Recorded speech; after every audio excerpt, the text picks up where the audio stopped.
Bueno, Lukiek proiektue, 3 lagunen proiektu bat da. Holan hasi izan behintzet, eta gero garatzen joan zen, eta gaur egun ja ez dakit zerbait forma berezi bat hartu dugu, zerbait serioa da. Hasiera baten hasi ginen apur bat 80. hamarkadako soinuan eta apur bat fijatzen, eta hori zen gure abia puntua. Gaur egun eraldatu inda apur bat, hasieran esaten genuen ez kendu zela sinteak erabiliko, bai nik belakon Kristian beste proiektu batzutan eta sinteak erabiltzen eta genituen asko, esan genuen, hemen dana gitarra, bateria, bajo, bakarrik. Oin aldatu inda, orduen, proiektu guztiak eraldatzen dire onerako uste dut, eta gurea be holan da. Gure kantutan melodiak oso garrantzitsuak dire, nik uste dut. Gitarrak eta musika askotan oso kaineroa da, eta esaten dozko, guapo, luke kainero, igual musika bai, askotan ni sentitzen dut superpoperoa nazela melodiatan, eta, zentzu honean be bai, ez?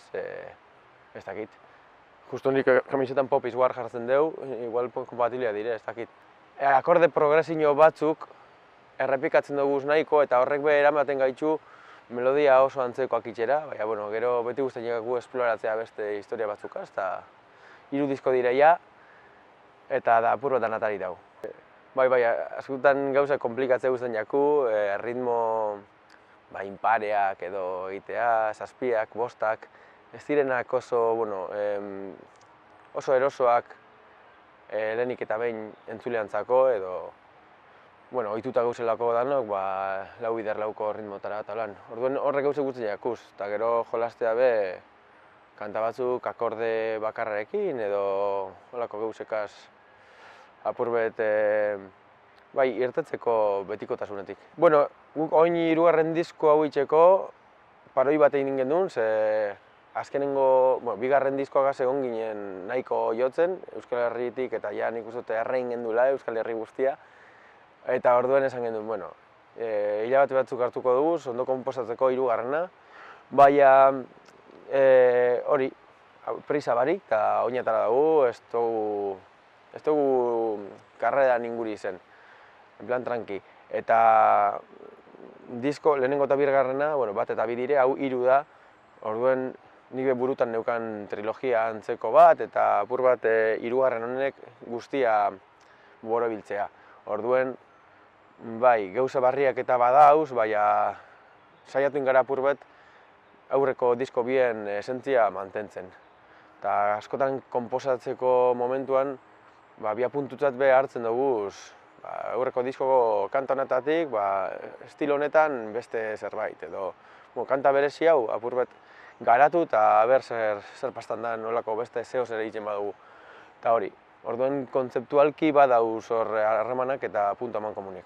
Orduan honek trilogia hau borobiltzeak edo ematen dozku hori pista gero urrengo diskoa beste zerbait izatea. Ez dakigu. Kontuan, hau borobiltzea, ez dakigu bihar igual inguru dugu, lau, ez dut uste. Eta hori, askotan beldurra emoten dugu, talde bat itxen dalean ja asentatzen danean, emoten dugu zaindu behar dozu zela arau batzuk edo ezaugarri batzuk mantendu taldean esentzia hori delako. Ez dakit. Batzutan horrek preso sentitzen zara zure sormenean, eta horregaitik da apur bat igual ideia hau trilogia hori amaitzeana eta gero urrengo historia bat zerotik hasteana.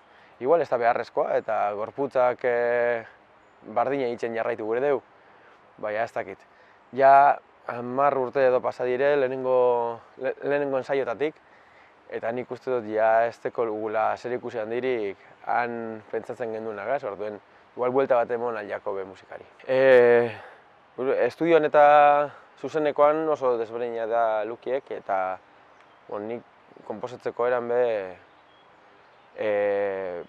estudioan digitalean grabatzen dugunean, niri horren moten dozte gogoa sartzeko 1000 eta 1000 geruza, mas ez mas, eta gero zuzenekoatan gustatzen jaku super simple joatea, nik ja pedalak bere ez dutaz ukitzen, atxan darotez danak, eta volumena hasitzen dut dana, orduan, hori, eta gitarra bat bakarra dau. Estudioan igual 17 gitarra sartzen dutez kanta baten, eta orain gehiago nahi dut.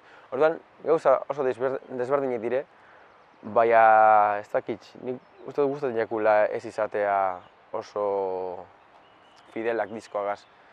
Adibidez, The Clash edo Polisen, milaka talde dauz hortik, asko gustatzen jakusenak, eta diskoan kantak erabaten hintxe dauz, eta gero zuzenekoan beste modu baten defendatzen dire.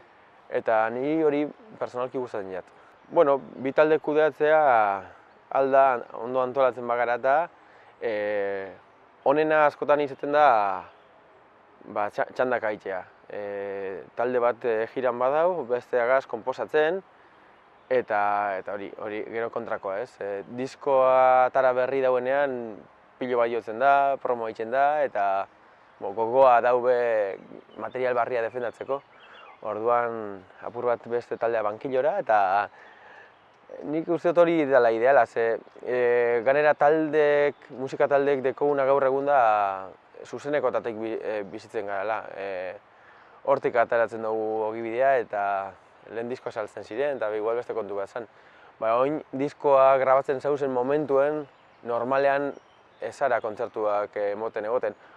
Orduen ondo dau beste talde bat eukitzea eta hori apur bat babestea.